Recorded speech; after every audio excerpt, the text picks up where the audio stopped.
Olá, eu sou o professor Diogo Comba, jogão da redação de Português e Literatura também. É assim que você me encontra nas redes sociais, professor Diogo Comba. Peço para que você se inscreva no canal, deixe o seu like e ative o sininho.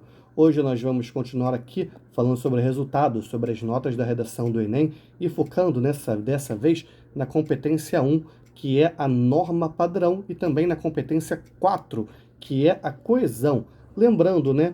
Cada uma dessas competências, a nota vai variar de 40 em 40, 0, 40, 80, 120, 160, 200. Lembrando que são duas pessoas que vão corrigir a sua redação do Enem.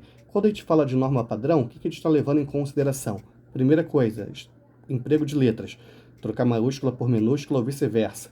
Acentuação e ortografia. Depois, concordância nominal, concordância verbal. Emprego ou não da crase. Regência nominal, regência verbal. Emprego de pronome, colocação pronominal. Flexão verbal. Paralelismos e pontuação. A gente tem aí 9 itens, como você viu, mas eles se subdividem, acaba sendo bem maior do que isso, certo? A competência 1, norma padrão, é uma competência que você tem plenas chances de gabaritar. Para isso, você tem que tomar cuidado, principalmente com o caso de regência, com o caso de concordância, com a crase. Esse eu acho os mais complicados de você gabaritar, de você não errar nada. Mas como eu já te disse em outros momentos aqui no canal, tem dúvida no caso de regência, de concordância ou no caso de emprego da crase, tenta uma construção que você não vai ter mais essa dúvida. Ou então tem uma dúvida na acentuação, na ortografia de uma palavra, usa um sinônimo, sinônimo por geografia, que você tenha certeza, beleza? Uma outra coisa, uma outra polêmica que surge todo ano, muita gente comentando, fulano usou gênero neutro, fulano usou pronome neutro e foi eliminado, foi eliminada na redação do Enem. Não, isso não acontece, a pessoa não vai tirar zero. Muito provavelmente ela vai ter um desconto em norma padrão, por quê? O uso do gênero neutro na língua portuguesa, por exemplo, em vez de falar menino, falar menine, esse tipo de coisa, ainda não é reconhecido pela gramática, certo? Ainda não é reconhecido, por exemplo, pela Academia Brasileira de Letras, ainda não consta nos dicionários. Se você usou o gênero neutro, se você usou o pronome neutro, o gênero neutro em um substantivo, por exemplo, muito provavelmente você vai ter um certo desconto na sua pontuação em norma padrão, mas não vai zerar. É muito importante também que você tenha tomado cuidado com a nova ortografia. Por exemplo, uma palavra como ideia não tem mais acento. Uma palavra como autoestima se escreve hoje em dia tudo junto e sem o hífen, beleza? Muita gente ainda tem dúvidas quanto à nova ortografia, mas já passou a valer. Você já pode ter pontuação descontada caso erre alguma coisa dentro aí dessa questão da nova ortografia. Uma coisa, uma questão, um tópico, olha só isso, que eu duvido que o Enem vá tirar ponto seu, é caso você erre o nome próprio de alguma pessoa ou de uma obra. Lógico, você não vai escrever Machado de Assis com X, né? Mas vamos supor que você queira escrever Zygmunt Bauman. Duvido muito que o corretor ou a corretora vai descontar a pontuação sua porque você escreveu errado o nome do Bauman.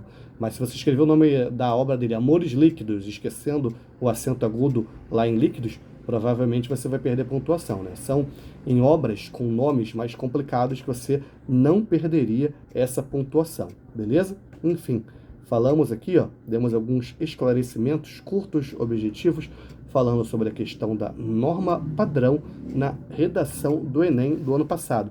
Agora eu vou falar sobre a coesão.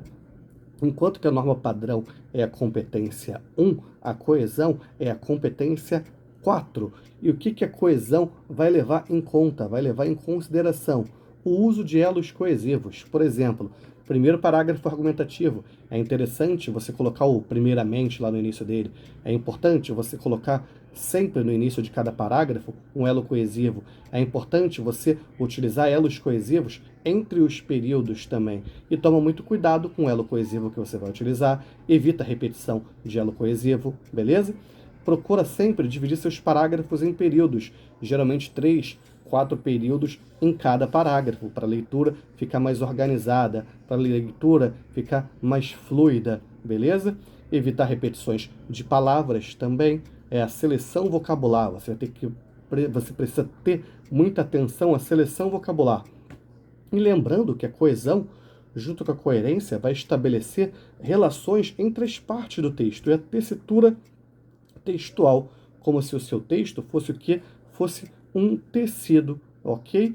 A coesão acaba trabalhando junto com a coerência, a forma e o conteúdo acabam trabalhando juntos nesse sentido, ok? Enfim, galera, como já pedi, deixa seu like, ativa o sininho, se inscreve no canal. Se você puder, compartilha ou republica esse vídeo. Comenta aí, fala para mim qual foi a sua nota na redação. Se você não quiser falar a sua nota, deixa uma dúvida, deixa uma sugestão, ou fala para mim de qual cidade, de qual estado do Brasil você é, beleza? Que a força e a inspiração estejam com vocês, sem dizer adeus jamais.